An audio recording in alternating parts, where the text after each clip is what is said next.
ये कोई साधारण रिश्ता नहीं था, ये वो मोहब्बत थी जिसकी शुरुआत का कारण एक बच्चा था। यह कहानी उस समय की है जब पूरा देश अचानक रुक गया था।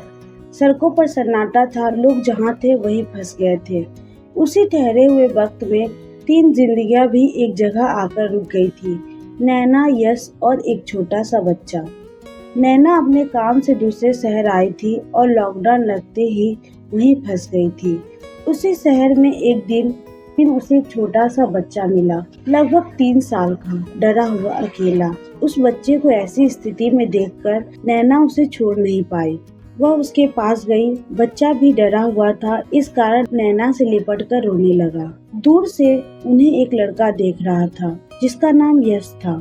वो भी वहीं फंसा हुआ था, अपने शहर से दूर। वह जानता था कि नैना का रिश्ता उस बच्चे से नहीं है, पर नैना का बच्चे के प्रति इतना लगाव देखकर उसे एहसास हुआ कि उसे भी उन दोनों की मदद करनी चाहिए। वे जानते थे कि उन तीनों को एक दूसरे के साथ की जरूरत थी। इस कारण उन्होंने तय किया कि जब तक लॉकडाउन रहेगा वे तीनों साथ रह सकते हैं। इससे वे तीनों भी अकेले नहीं रहेंगे और एक दूसरे की मदद भी हो जाएगी। शुरुआत में ये उनकी मजबूरी थी कि उन्हें साथ रहना था, पर वे बच्चे के लिए साथ रहने के लिए तैयार हो गए। नैना बच्चे को संभालती, यश बाहर के छोटे मोटे काम कर लेता। काम करने के साथ साथ यश ये भी पता लगा रहा था कि उस छोटे से बच्चे के असली माता पिता कहाँ हैं। पहले तो दोनों के बीच उतनी ही बातें होती थी जितनी जरूरत थी, पर धीरे धीरे कुछ पल ऐसे आने लगे जो बिना बताए उन दोनों को एक दूसरे के करीब लाने लगे। जैसे एक बार बच्चा काफी बीमार हो गया था, जिस कारण नैना पूरी रात उसके पास बैठी रही। सुबह उसकी आंखें लाल थी।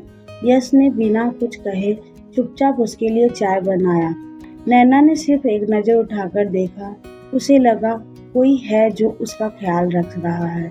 नैना को उसकी यह छोटी छोटी बातें अब अच्छी लगने लगी थी। तीनों साथ में अच्छा समय बिताने लगे। हर शाम वे तीनों साथ में खेला करते थे और खेलते वक्त उन दोनों के हाथ एक दूसरे से टकरा जाया करते थे।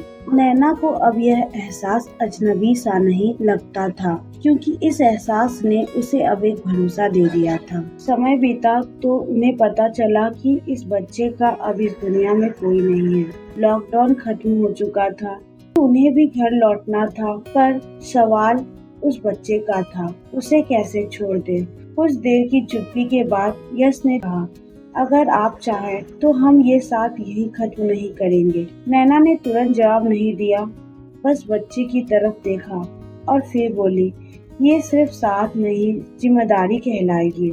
यश ने सिर उठाते हुए कहा, नहीं, ये एक जिम्मेदारी नहीं होगी, ये वो रिश्ता होगा जो हमने इतने दिनों तक जिया है।